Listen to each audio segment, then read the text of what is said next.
This is the Cloud Security Today podcast, where leaders learn how to get cloud security done. And now your host, Matt Chiodi. The Democratic National Committee is part of the United States Democratic Party, and it's an organization that was established way back in the United States in 1848.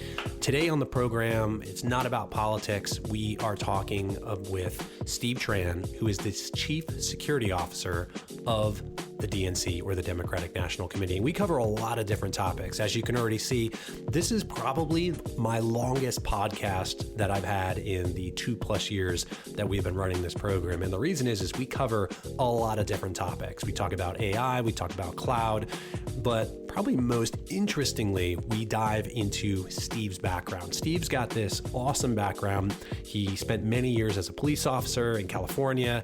He's been into magic since he was a child. So we cover all of those topics. So if you're someone who has been wanting to get into cybersecurity, this is the podcast you want to listen to.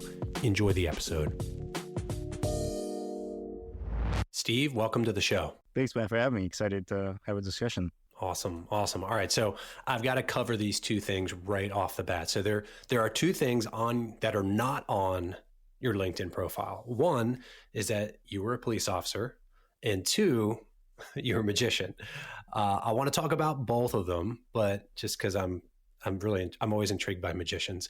Let's start with magic.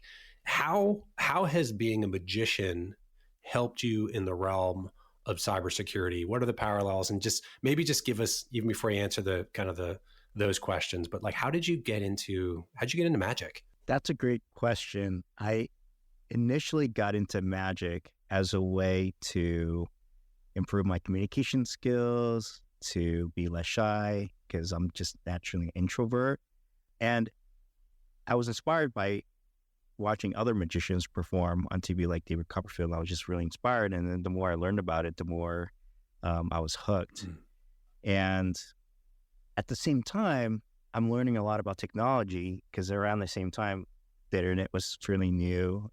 People were trying to figure out, what AOL is and how to use it and what you could do with it. And for me, I was fishing for accounts at a very early age, but at the same time, I was doing magic, but I never put the two and two together until not that long ago, because I looked at it as two separate things, right? And the more I'm doing my work in the cybersecurity field, the more parallels I'm starting to see. I love it. And an example parallel would be like phishing, business email compromise, for security professionals in the field. Like, these are things we deal with on a daily basis. But when you really think about what's really happening, is that the threat actors are magicians. They're able to convince people to divulge information, personal information, credentials, because we all know instinctively our credentials is something we shouldn't easily give up, but yet it happens so often. And that's why we preach the use of multi-factor authentication and things like that.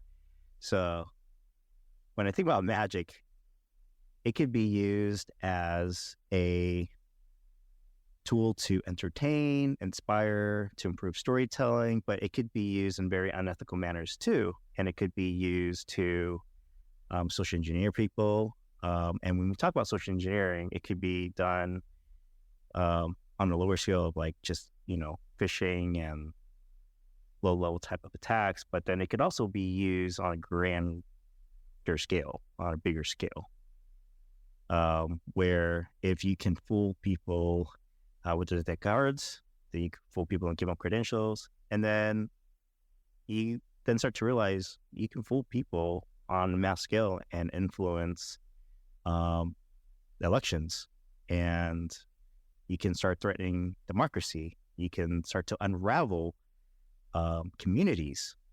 Wow, that's interesting. I didn't think about all those parallels, which is why I wanted to ask the question. I guess a question for you is you mentioned that you got into magic because you wanted to work on your speaking skills. You wanted to be less shy. It's interesting. Are you familiar with the Toastmasters program for public speaking? Okay. So I'm curious. I've never, early on in my career, I did Toastmasters for that reason, right? I wanted to be able to be a confident speaker. Was there, I think you mentioned that there was somebody that maybe influenced you in magic. Did you have that? Was there someone that influenced you? And, I guess now that you are the chief security officer of the DNC, the Democratic National Committee, which we'll get into a little bit in a moment, how has it helped you, right? Because, I think, probably my impressions of magic are largely from movies and things like that. So you might see like, yeah, that's not real magic, but where else have you seen parallels? I mean, has it helped you to be a better leader, a better cybersecurity practitioner?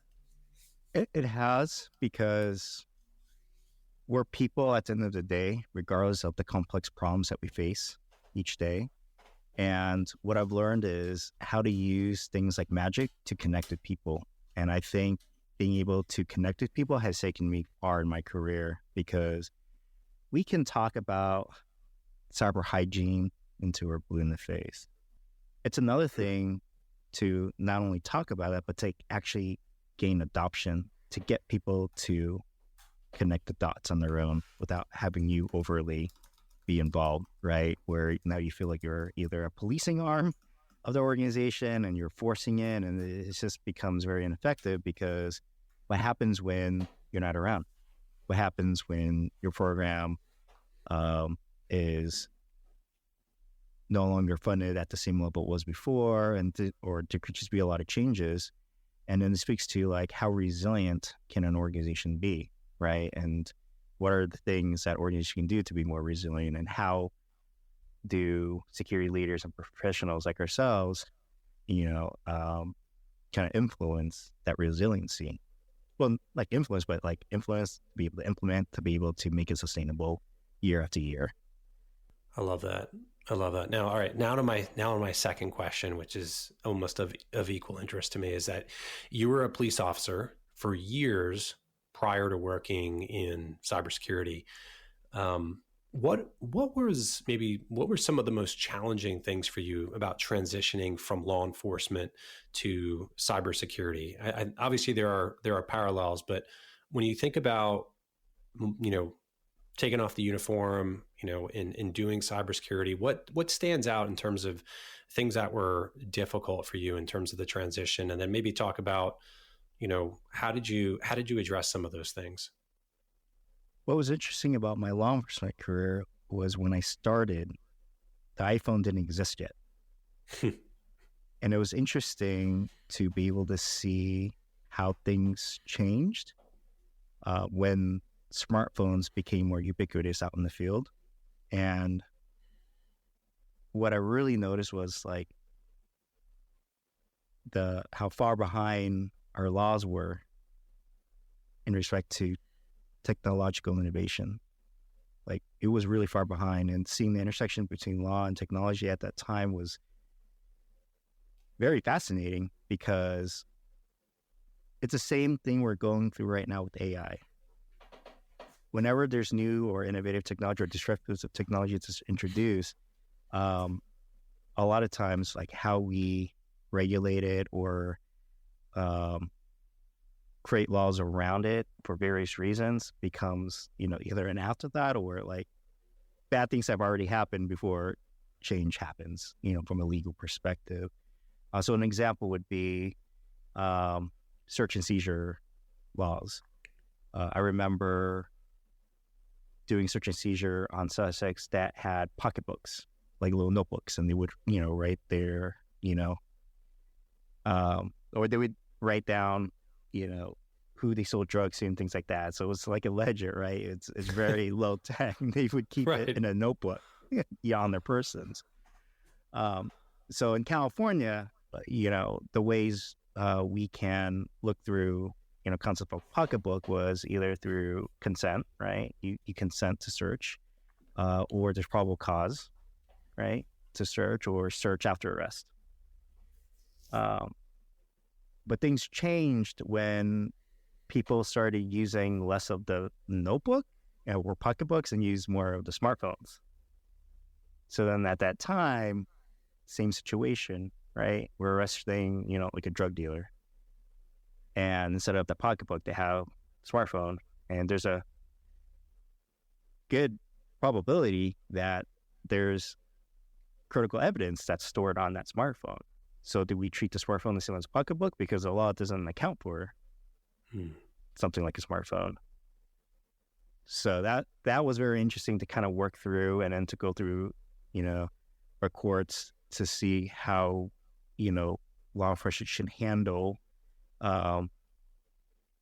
cases and our amendments and our rights, when it comes to like digital evidence. And that was very interesting to then think about, the Fifth Amendment rights. So it's like not only search or Fourth Amendment rights, search and seizures, but our Fifth Amendment rights on self-incrimination, because it's, instinct for us to ask for people to unlock their phones, right? But what we're not realizing what we're doing at the time was whenever we would like take their fingerprint and like unlock it, or like, get them to put in their code, essentially we're kind of violating the Fifth Amendment rights, right, to self-incrimination, right? But of course, like, we don't know that until we go through all of these things, and it goes through courts, and then, we get attorneys that kind of bring this stuff up, and it starts the discussion. So that was the only world I knew, was more on like chasing down the criminals, making arrests, and, investigating, right? Which is radically different than what I'm doing right now, because I'm no longer trying to prosecute and like find people to arrest. So that transition was difficult because of the switch in mindset. I went from like hunting people, chasing people, investigating, and one of the things too, like reflecting back, I'm like, holy cow, like I had to take people's freedoms away, right? That's a huge amount of responsibility and burden, on top of like also trying to stay alive. So the hypervigilance, things like that. So after many years of being in that kind of a environment, it made it really hard to switch to the civilian world, because like I had to learn how to be less hypervigilant. And I also, I had to start interacting with people differently, from the context of like, okay, I'm no longer trying to get a confession. I also don't have to be overly aggressive, because like people aren't trying to kill me, right? We're in a conference room, and I have to constantly remind myself, like, okay, these people are not going to attack and kill me, but I need them to like turn on MFA. How do I gain compliance, right? And I'll like be very candid.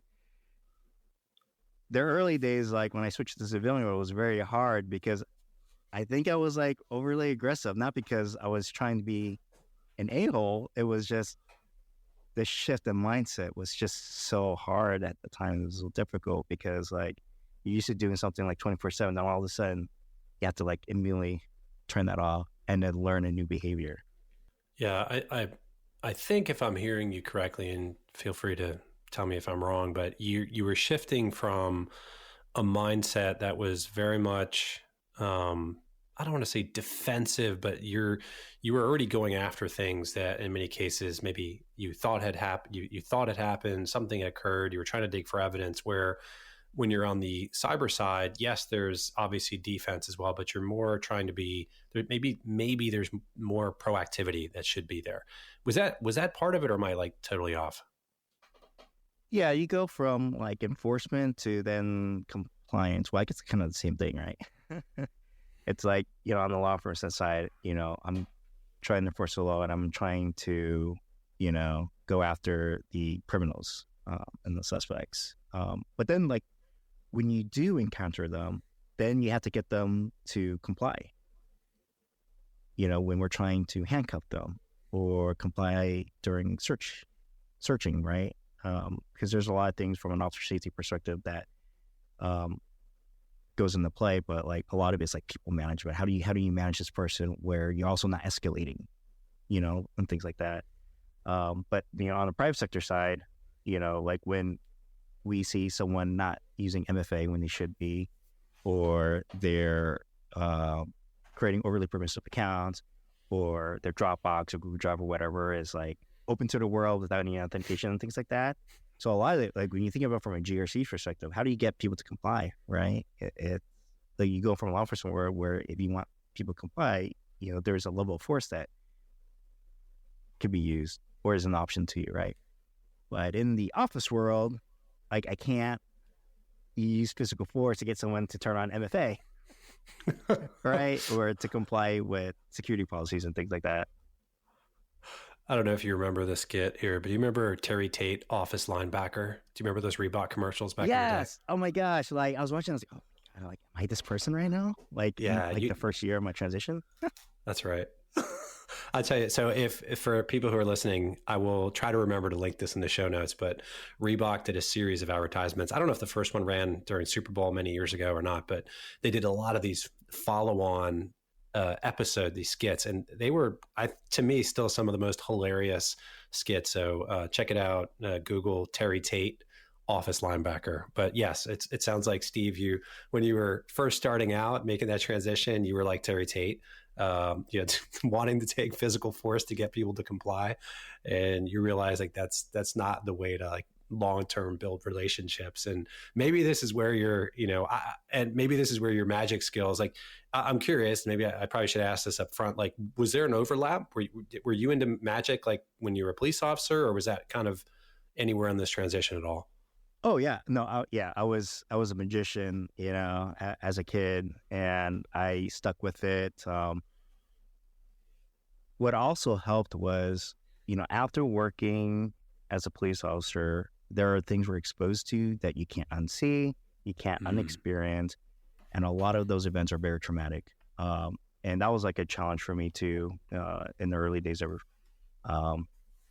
being medically retired and then having to switch to the civilian world, was managing those traumas, managing PTSD. And that's why I'm such a big supporter of mental health, because there was a time where I was in a very dark place, but I was very fortunate to have resources and people in my corner to help me recover and to be better and to manage it better. Unfortunately, depending on some of the mental health issues, it's permanent. There's no cure. The best you can do is manage it. And how well can you manage it? And trying to look at it from a glass half full perspective, I kind of look at it as like, this taught me to be more resilient. And in cybersecurity, it's about resiliency, especially if you're an incident responser too, right? Especially, traveling and long hours and stress and things like that. Mental health can really affect cybersecurity professionals as well. And when I build teams, manage teams, support teams, develop teams, like that's part of my leadership principle, is how do we, foster and promote mental health well-being? Because I'm able to say that because I went through it myself, I'm able to better help you navigate these waters that could be scary sometimes for some people, especially if they've never been through it before, and there's just a lot of unknown. So I do my best to like lead through emotional intelligence as well, because of those past experiences. And magic really was a great tool for me to help with that as well, especially during times where I just don't want to think about the times where someone died in my arms, or the times where I couldn't save somebody. So then I go back to magic and, think about, the wonderment of magic and how it can bring joy to people. And a lot of professional magicians that do perform as why they become performers is because that's their gift to the audience. They want to bring joy. That's why we do it, right? No one wants to do magic because they want to be an a-hole and like piss people off, right? Right. They get into magic because they thoroughly enjoy entertaining, and entertaining brings joy to people. So I'm very grateful to have magic as a mechanism to, decompress and to like unplug, when we need to.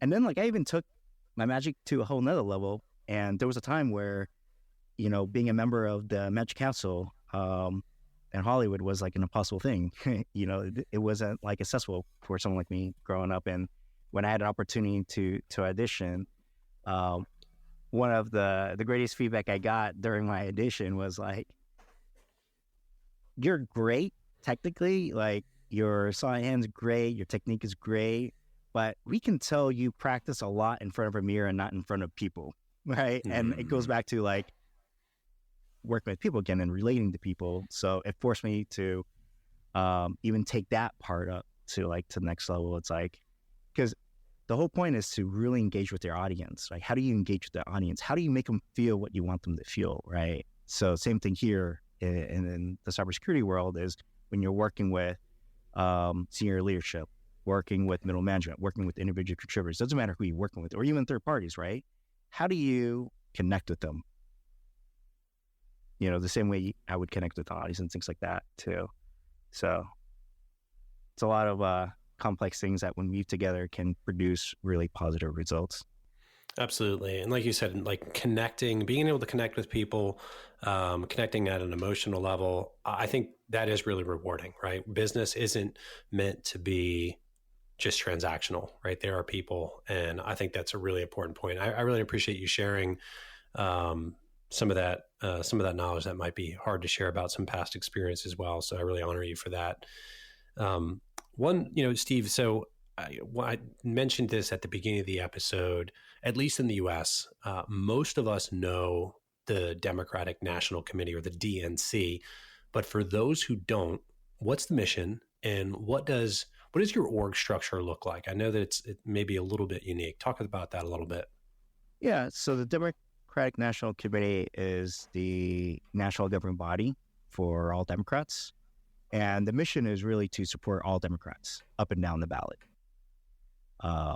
And the organizational structure, it's structured like any other private organization or any, company where you have like a CEO, COO, then you have all your different business units. And then each business unit has like their own separate mission on how it rolls up to the overall mission of supporting Democrats up and down the ballot across the country.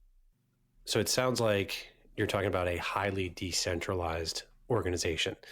And it would seem like, and tell me, give me your thoughts on this, it would seem like decentralization could be the enemy of security. Is it? Yeah, so internally within the DNC itself is not the decentralized part of it. The decentralized part of it is when we talk about the different state parties. And it's no secret when you look at past stories and reporting and how kind of the ecosystem works, but it's very similar to how Hollywood works as well. So that's like another parallel that I noticed when jumping on this side is like when you think about how the studios work and the different production houses and the third parties that they work with, to make movie and television content, it's like kind of similar in the political world. So it was something that wasn't too foreign for me, but it's still a challenge nonetheless, because it's really easy to accomplish your security strategy, programs, and goals when you have direct governance and oversight. It's a completely different thing when you don't have that same level of direct oversight and control or governance, over the decentralized part of it.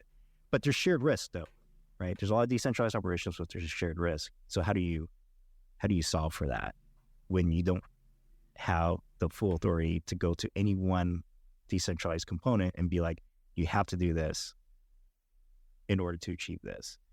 So it goes back to magic again, right? It's like, cool, like how do I convince them somehow, right, to do the right thing so that we can all be secured? Because it does take a collective, it requires collective participation and adoption and buy-in in order to really achieve security in that type of environment and that scale. I think the question that comes to my mind when I think about this, right? Decentralization was an issue I dealt with during my time at Johnson & Johnson. There was 250 subsidiary companies in 60 countries. And we, at the time, this is going back a number of years ago, we very much struggled with the whole concept of decentralization. Same thing during my time at Deloitte. I know you spent some time at Deloitte. What for you have you found something that's effective for basically turning, what you would consider to be an ideal state from a cybersecurity perspective into action? Now, you mentioned that, maybe, magic is your background in magic is helpful, but how do you get that buy-in when you're dealing with essentially a federation? That is a great question. And one of the things I've noticed to be effective is, how do we story tell to these different decentralized parts or entities? And then how do we continually demystify security? Because I think like one of the biggest barriers to why people don't buy into it at first is because they still don't understand it. Like, how good of a job are we doing? Because I also think about, like, it's not just about, other people and other departments. It's also like being self-aware of your own capabilities too. How well are we doing to make it so that it's easier for them to understand? How well are we doing where it can make, because what I'm noticing over here too is like everybody wants to be secure. Like no one like pushes back on that. Everyone wants to feel safe and secure. But they want to know, like, okay, how do we do that, right? So then I start thinking about like, okay, how accessible am I making it for them? Because I don't expect them to be security experts to say security either.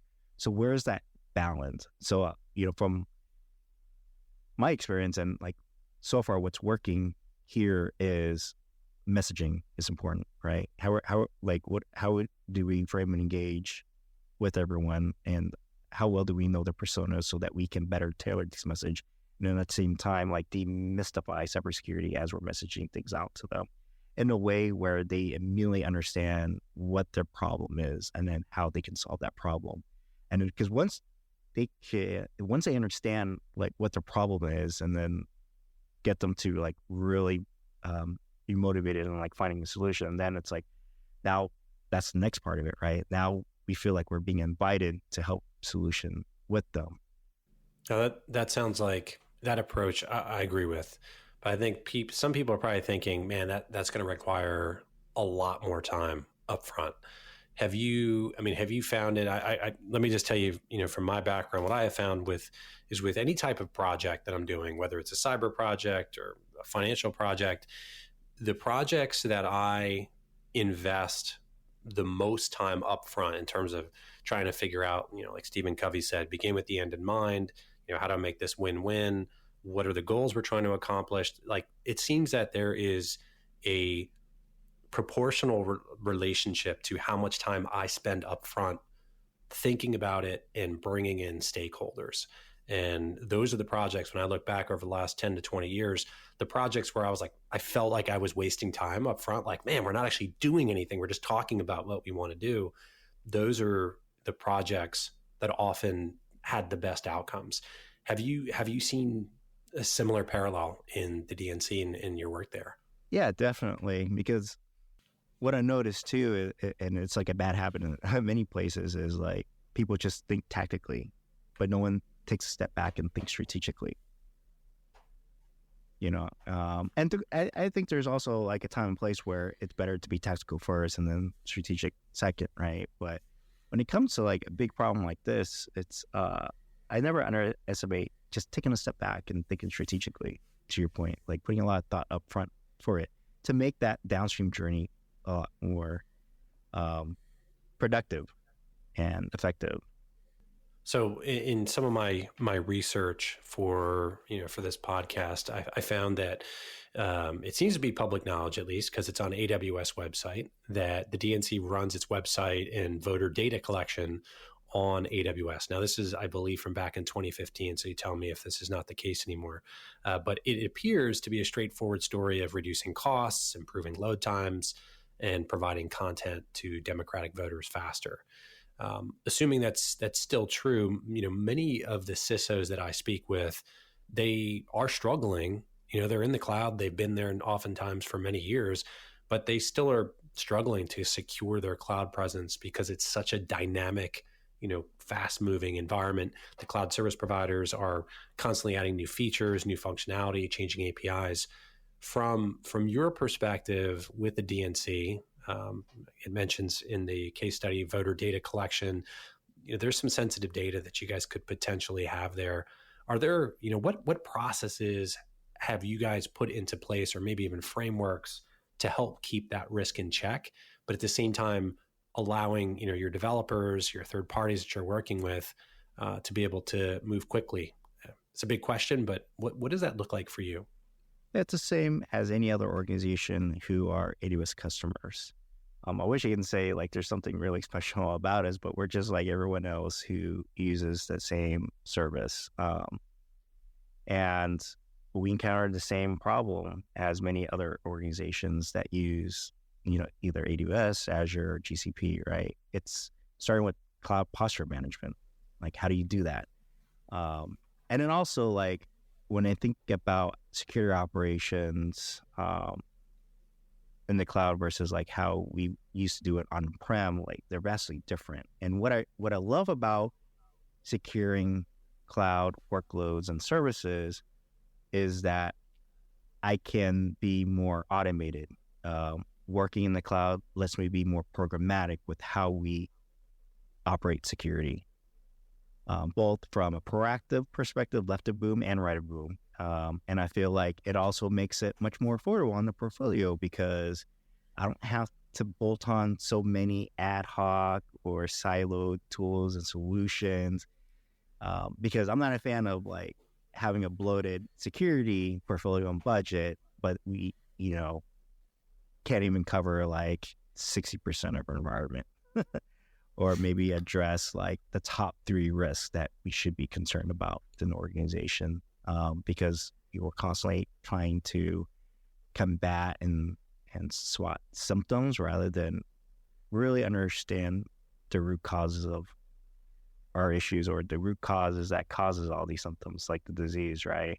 And that's what I really love about what Bob Lord did when he became the first CSO here at the DNC, and now being here after him, like, I've made a commitment to continue carrying on his approach and model, because then we kind of continually and frequently sit back and start thinking about like, okay, if we're trying to solve security problem XYZ, do we necessarily have to do it by buying a tool, right? Or is this something that can be solved by something even more basic and achievable that doesn't require a level of spend, And when he created the DNC checklist, I think that was like the greatest thing ever, because when you go through that checklist, which is also publicly available on the Democrats.org website, it covers like basic things like enable MFA, patch, don't reuse password, use a password manager, and things like that. So when you kind of go through that, really in-depth checklist, it solves for like a majority of the reasons why breaches occur. And, when you look at the checklist, these are things that are totally achievable without having, 10 million plus a year budget for security. But of course, like every organization is different. So that's something I want to throw out there too. Like, sure, every organization has their own threat model. They have different risk tolerance and appetites. But when I think about like SMBs and things like that too, and kind of like the world we're in, I have to shift my mindset a little bit to, reevaluate how we do risk assessments and mitigations and avoidance and things like that. Because I think it's vastly different from the last role I held, where, we generated a ton of revenue year after year. But what if you don't have the same luxury, right? Don't have the same, budget, headcounts, things like that. But these security issues don't go away because security issues don't care if you don't have a budget or have a team. So it has to be addressed.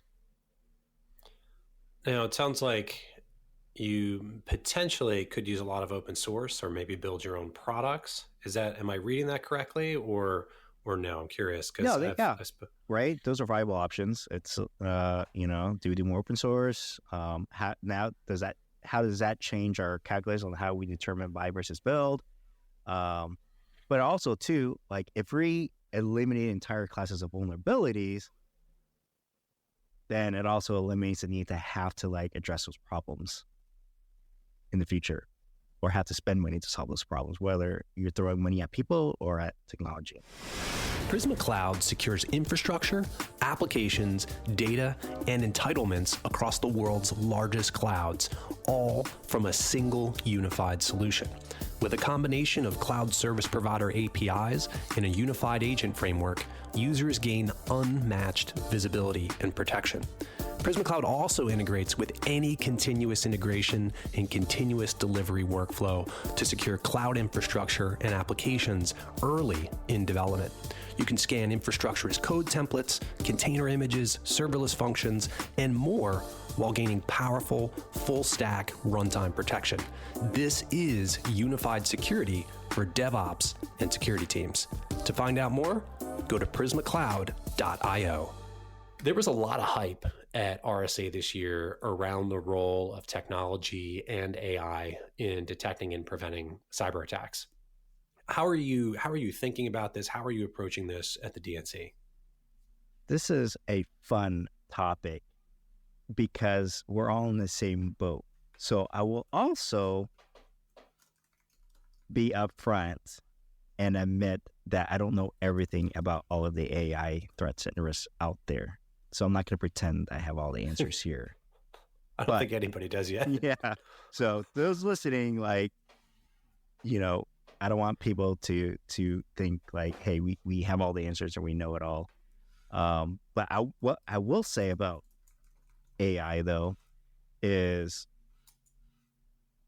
it's amazing technology. It's amazing innovation. And we know that, disruptive innovation that's used properly can be a huge benefit to society, right? To our world, humanity, communities, make lives easier and things like that. However, if we're not thinking about the potential downsides, the bad things that can happen, we are at risk of making the same mistakes we made when social media first became mainstream. And I remember when like Friendster first came out and Facebook was only for college students.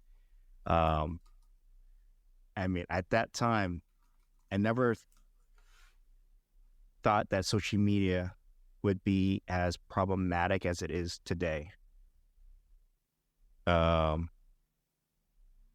And I feel like this is an opportunity for us to kind of learn from that mistakes, right? Because we kind of let all of that happen,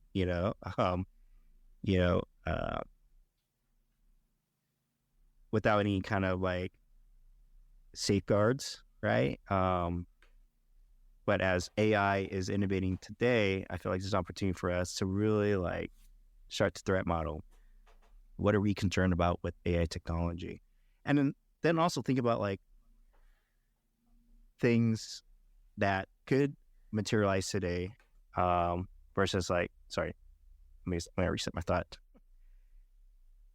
So the way I look at it is like, what are things that we can control today that are an issue today? And then think about what are the things that have not materialized yet, but could in the future, and then start thinking about things we can do about that, right? So when I think about the here and now, what I think about is intellectual property, data protection, privacy, right? Because when it comes to generative AI, are we really thinking about what we're inputting into that and understanding what could be used or how it could be used once it's inputted, and also knowing like how it all works too, right? How does this work? Does it mean that if I put in something if I have an input into today, like in the next 5 minutes, can an output use what I just inputted? And from what we're learning is it doesn't work like that in real time. And even though it may not be an issue today, it doesn't guarantee that it won't become an issue in the next version that comes out. because whatever is being used to train the models today, even though it's not used today, it could be used a year from now, 2-3 years from now, things like that, right? So, I think it's about the intellectual property, data privacy, all that stuff that a lot of people have brought up. Another thing too, that I'm curious to see how it would play out in court is copyright issues.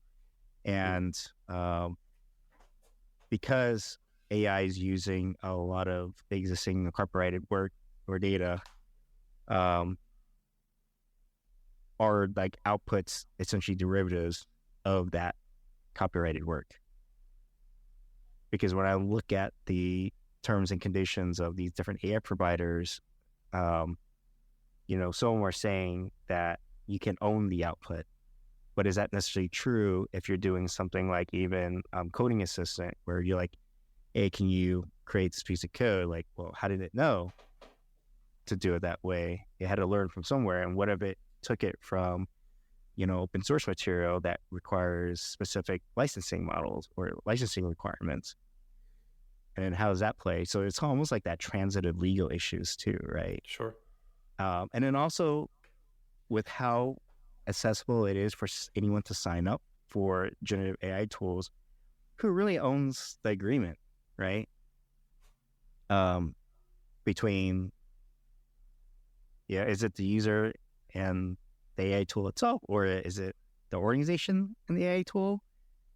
Because when it's really easy to sign up for things, it makes it really easy to create shadow IT and to bypass, traditional procurement processes and legal reviews and agreements and things like that. Yeah, I think too, this is probably a place where a baseball analogy is very apt, which is we are only I don't even know if we're in the first inning of AI. I think we're like at pregame warmup. I think it was just today, I was looking at LinkedIn and somebody I follow posted a generative AI, I think it was like an infographic of like, here's the attack vectors. And I thought, yeah, that's like maybe today, but like by the end of the week, that'll probably be radically different because it is moving so quickly. And it's funny when you said, I think it was something you said at the beginning of this where about solving problems, and it brought to mind the quote that's often attributed to Albert Einstein, where he said, "We cannot solve our problems with the same thinking we used when we created them." And what's interesting is when you think about how generative AI works with LLMs and all the training sets, we are effectively training with it with the solutions that we have today. And what it's being trained with, that is what is now going to then be able to create these potentially new attack vectors. And I don't think there's per se going to be a lot of new vectors. I think it's because, again, we are the ones that are training the AI. I just think that it's going to perhaps more quickly expose risks in an organization that maybe would have taken an attacker maybe weeks or months to find. They'll probably be able to find it faster, which is probably, in my view, I think it's probably going to expedite the adoption of zero trust in a lot of different organizations. I don't know. You agree? What do you think? Yeah, that's a really great point, and lens to look at it through for sure. And when we think about like what are the potential issues, right? Because we just talked about, well, those are issues that we're dealing with today. Well, what are potential issues that we could be dealing with tomorrow, right? So that's like what you just mentioned, but then like now add on, again, going back to like massively social engineering, large audience there or a country, right? Like one of my fears is, and again, this is like, I'm not saying this is going to happen. It's just a possibility, right? So now at this point, now we're just thinking about like, what are the different possibilities and like, what does it look like in terms of one, can we prevent it? Is it preventable? At the same time, like if we can't prevent it, what can we do about it? So again, like being a magician and then now having tools, sophisticated tools today, then I think about like how I can like deploy it, right? So when I think about things that have been proven in the past, so I'm not sure how many people remember Peter Popoff, in the 80s, where he convinced people that he can heal their cancer and ailments. Okay? And he scammed a lot of people. And there's a really great documentary that speaks about this called An Honest Liar, right, with James Randi. And James Randi was a magician who created a contest, or like not a contest, but like a reward for anyone who can, under controlled conditions, prove that they have psychic abilities or being able to move things to mind, things like that, right? Very supernatural. And there was like a huge, prize for anyone that can pass through his test condition, because he's a magician. He knows what people are doing, these charlatans out there and these scammers, right? Because they're just doing it to like scam people and take advantage of people. But what was interesting though about the Peter Popoff case was that even though James Randi exposed him and like shared with the public how he was achieving all of these miracles, people still didn't want to believe it. And it's insane. Right. Power of belief. Yeah. So then, and then I was at Cactus Con, I think like a year or two ago, and then someone put on a really nice talk about mental malware. And I'm just like, thinking about like how magic works, how we can fool and deceive people, but then at the same time, like understanding your own like brain and like how many of us are willing to admit that we're susceptible to that kind of a vulnerability, right? And then how it can be exploited and things like that. So when we think about what AI can do right now, it's like when people can use AI to create, images of very provocative things, controversial things that don't exist. Like, once you get people to feel a certain way, you can't undo that either, from my perspective. And then to me, that's scary. That's threatening to how we can coexist and cooperate as a community, is when someone is able to really, under false pretenses, put ideas in people's minds that you can't now undo, right? And then now that becomes how actually people make decisions and think about things like that. And that's definitely a real possibility with AI in terms of being able to poison data sets, right? Being able to put information in there with either misinformation, disinformation. That is a very real possibility. And I think we've actually seen it. I know that maybe not specifically mis or disinformation, but there was reports that came out sometime in the last 2 months about how several large corporations, general counsel, have said, hey, the data that we're getting back from GPT, it looks like it's stuff that's directly from our internals. And that's because employees have voluntarily put sensitive information into it. And for a while, before they changed some of the privacy policies with ChatGPT, they were being trained off those data sets. So I definitely think that right there is probably one of those new attack vectors for different generative AIs, which is why I think we'll likely begin to see the rise of local LLMs, where it's truly just your data sets that you're training it with, where you can hopefully control some of that. Yeah, that's a good point, because then now too, from a risk perspective, it's like, there's not that many generative AI players in there, but there's a lot of other organizations that are using their APIs and creating services off of their APIs and things like that. And then it just, it's kind of spreading, but you don't have to attack, large companies that are using their APIs, because you just go straight to the source, right? And you just kind of poison the source, and then like you just kind of like amplified your objective. You're able to have like a better blast radius just by attacking like the source of it. So it becomes like a supply chain risk issue, right? Too, as well. But when we think about human error, because it's so funny, because I think about like security awareness training that we do like every month, right? And how, we have sound judgment and human error. So let's just assume that, we have good policies around AI use, and there are really good legitimate use cases for AI.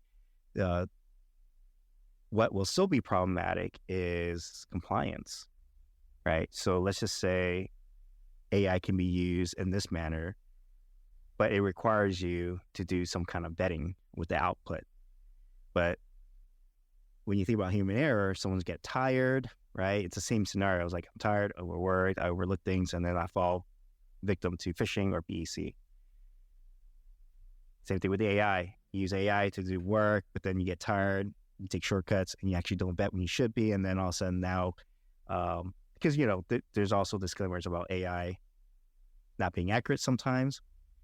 Plagiarism is a real fear. So then someone doesn't do what they were supposed to do in terms of like vetting it once the output's created, then it gets used out there and no one else didn't check. So that's like a process breakdown right there, right? So when you think about people, process, technology, you just talked about people as a human error, then a process breakdown or maybe lack of a process. And then now the outcome is a reputational damage to the organization, trust issues, and potential litigation issues too as well.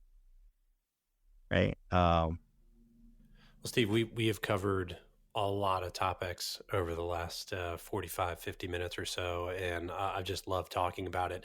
One question that I don't want to leave without asking, because I just find it super interesting, is every leader that I talk to seems to have some type of routine that they use to stay sharp. Stephen Covey would, I believe, call it the 7th habit, which was sharpening the saw.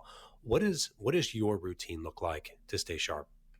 I'm learning all the time. What I love to do is continue meeting really smart people who are way smarter than me, and learn from them, and even doing something like this with you, learning from your perspective. And so that's how I stay sharp, is I stay connected. I talk to people. I'm not afraid to admit I don't know something. I don't know a lot of things, but I'm learning every day, right? And what my routine typically looks like is like, still doing CTF challenges to learn, meeting people to learn, networking with people to learn, but also too, like if there's an opportunity for me to provide anything useful to them too as well. And then that creates other discussions. And I also teach part-time at a community college too as well, because I want to help the next generation be successful. There's no better way to learn than to have to teach material yourself. I remember hearing that years ago, and having taught just a handful of times at the university level, I had to know the material much better than I thought I knew it. So I would definitely second teaching as a great way to stay sharp. So thank you for doing that. Thank you for investing in the next generation. Let me ask this: where can listeners connect with you? I know you're a busy guy, and I think a lot of our listeners are probably going to want to see you do some magic. I know I would love to see you do some magic. Maybe it's out there somewhere. What's the best way for listeners to connect with you? LinkedIn is a really great way to connect to me because I'm verified on there. So that would be a good safe source to make sure, like, all right, I'm on the right profile, it's verified. Because then within that, I have links that send people either to Mastodon or my website or Instagram. So then that way it's like a single source of truth. I love it. Well, Steve, this has been a great conversation. Thank you so much for your time today. And hopefully we'll have you back on again next year. Thanks so much. Thank you, Matt. Thank you for joining us for today's episode. To find out more, please visit us at cloudsecuritytoday.com.